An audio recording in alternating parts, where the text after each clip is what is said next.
Sede santos como eu sou santo, assim diz o Senhor. Bem-vindos ao nosso quadro Conhecendo os Santos, aqui no nosso canal no YouTube da Desteu FM. Hoje, dia 24 de janeiro, nós conheceremos a história de São Francisco de Sales, santo e doutor da igreja. É muito importante para a igreja esse homem, patrono dos jornalistas e também dos escritores católicos. Vamos conhecer a história desse grande homem? Nasceu numa família muito rica, numa região chamada Saboia, na França, no castelo da própria família. Era a família dos barões de Boissy e essa família foi muito numerosa. Francisco teve 13, aliás, ele era o primeiro de 13 filhos. Ele teve 12 irmãos.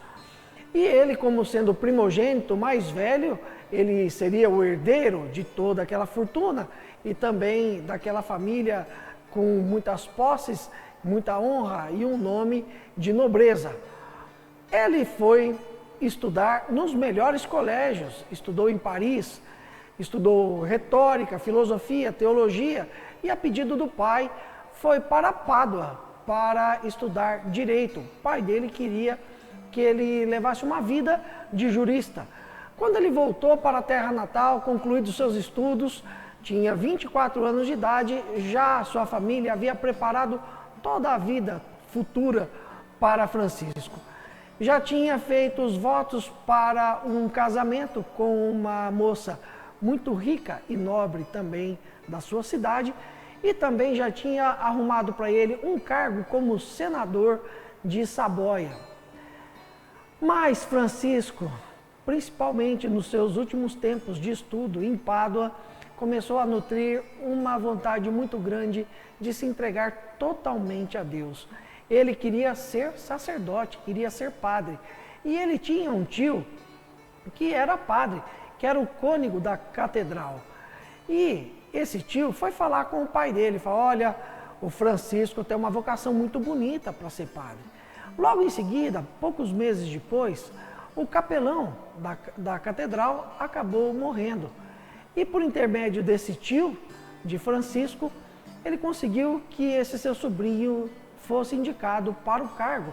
E assim, Francisco foi ordenado sacerdote e o seu pai deu consentimento para que ele se entregasse totalmente a uma vida com Deus.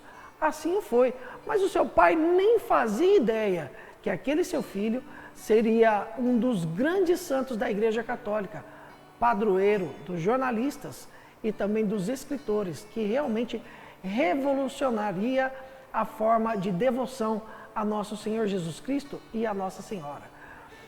Francisco tinha uma devoção muito especial por Nossa Senhora e tinha nela sua principal protetora. Ele, muito cedo, resolveu tomar para si uma difícil contenda. Ele foi para a região de Genebra para combater a heresia dos calvinistas. Se aprofundou na teologia, nos estudos de como se fundamentava essa heresia dos calvinistas e começou a pregar, mas não só a pregar. Sabe o que Francisco fazia? Ele imprimia folhetos falando as verdades da doutrina católica e espalhava esses folhetos nas portas das casas e também em outros lugares, para que as pessoas lessem e se instruíssem, porque naquela época os calvinistas estavam falando muito mal da Igreja Católica e convencendo as pessoas de que aquilo era verdade. Não conseguiu, nessa primeira tentativa, a conversão de muitas pessoas, mas ele pelo menos conseguiu que diminuíssem as hostilidades dos calvinistas e das pessoas que não eram nem uma coisa nem outra, contra os católicos, contra a Igreja Católica. Ele tinha uma forma muito doce de falar, uma forma muito tranquila e que tocava no coração das pessoas.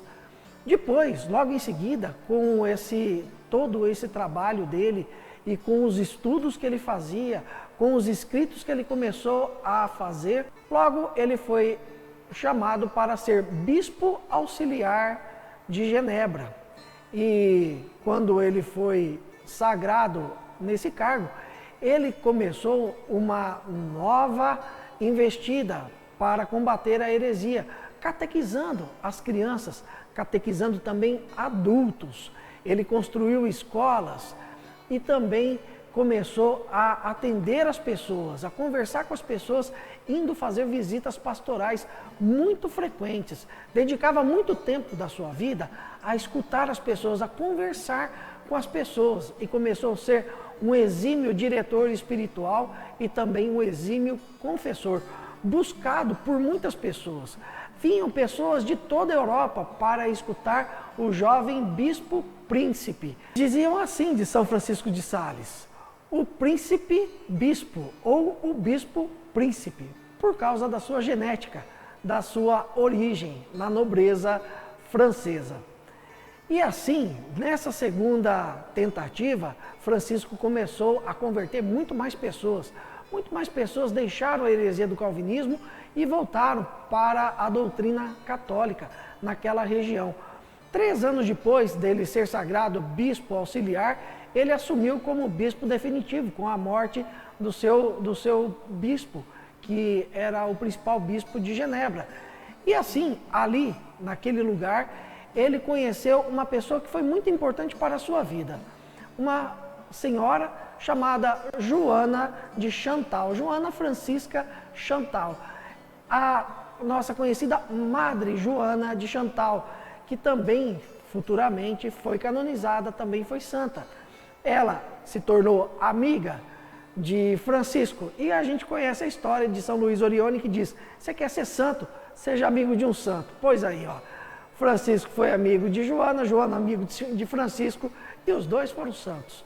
Juntos, eles começaram realmente um relacionamento muito profundo em relação à espiritualidade e criaram uma congregação, a Congregação da Visitação.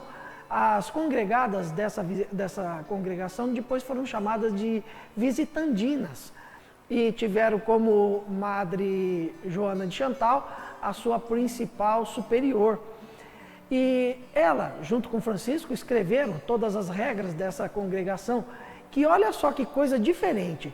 Eles, além de toda a parte de caridade, obediência, os votos de castidade e de pobreza que faziam, também se prontificavam, tinham como carisma a educação de jovens, de crianças, mas de famílias abastadas, para levar a palavra de nosso Senhor Jesus Cristo a pessoas que de repente colocavam nos bens a sua principal atenção na vida. E essa ordem tinha esse carisma de levar, ou diríamos, tem esse carisma de levar a educação religiosa, a palavra de Deus, o catecismo, para crianças e jovens de famílias ricas.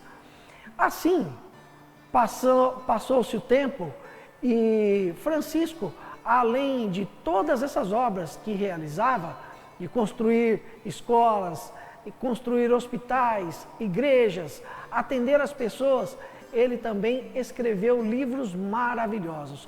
Um grande livro que ele escreveu, principalmente voltado para a congregação da Visitação de Joana de Chantal, ele escreveu um livro chamado Filoteia. Esse livro tinha como principal intenção de dar uma instrução de devotação, de fazer com que a pessoa de fato amasse Deus acima de todas as coisas, mas não dentro de um mosteiro, numa vida social, numa vida com afazeres civis e sociais, para pessoas do mundo corrente, principalmente leigos que viviam no mundo, mas queriam ter uma vida de entrega a Deus, de entrega a nosso Senhor Jesus Cristo. E assim ele dedicou a Joana Francisca Chantal esse livro Filoteia. Também fez um outro livro muito importante, também tão revolucionário quanto o Filoteia, que era o Tratado do Amor de Deus, onde ele dizia que a real medida de se amar a Deus é amá-lo sem medida. Após uma vida cheia de frutos para Deus, na evangelização, na conversão, também na educação, catequese e todo tipo de ajuda que ele poderia dar às pessoas, tanto na caridade quanto na direção espiritual, Com apenas 55 anos de idade, Francisco de Sales partiu para a glória de Deus. Ele morreu no dia 28 de dezembro, mas a data de comemoração do santo passou a ser dia 24 de janeiro, porque foi nesse dia que os seus restos mortais foram transladados do lugar onde ele tinha sido sepultado originalmente para onde ele está de fato hoje. Em 1661, ele foi beatificado e apenas 4 anos depois ele foi canonizado. Eu digo apenas porque todo o processo de beatificação e canonização de Francisco de Sales foi muito rápido, principalmente se nós levarmos em conta aquela época em que demorava tanto tempo para as correspondências chegarem de um lugar para outro. Depois, com o Papa Pio IX, ele foi considerado doutor da igreja, teve todos os seus escritos analisados, viu que realmente era um homem muito culto e que deixou coisas sensacionais para a igreja. E depois o Papa Pio XI o declarou padroeiro dos jornalistas e dos escritores católicos. Nós temos ainda que o grande São João Bosco, ou Dom Bosco, quando criou a sua congregação e foi dar um nome para aquela obra fantástica que ele fazia, principalmente de ajuda aos jovens, ele, que era devoto e admirava São Francisco de Sales, deu o nome àquela obra de obra salesiana. São os salesianos que são da congregação de Dom Bosco, que era devoto de São Francisco de Sales. Olha que bonita essa história. Assim, conhecemos mais a história de um grande homem, mais grande mesmo. São Francisco de Sales é um daqueles homens que passou e transformou o mundo, deixou um mundo diferente, trouxe um pouco do perfume de Jesus para este plano, para esta terra. E nós possamos nos inspirar em São Francisco de Sales para também escutar o nosso chamado, colocá-lo em prática, mesmo que seja no nosso pequeno, dentro da nossa casa, no nosso trabalho, para também atendermos ao que nos pede o Senhor. Sede santos como eu sou santo. Se você gostou desse vídeo, dê o seu joinha e compartilhe com seus amigos. Nos ajude a evangelizar. Também inscreva-se no canal e ative o sininho para você receber muitos outros vídeos aqui do nosso canal no YouTube da Desterro FM. E até amanhã com mais uma história de um grande homem, de um grande santo, aqui no nosso quadro Conhecendo os Santos. Conhecendo os Santos, uma produção Desterro FM.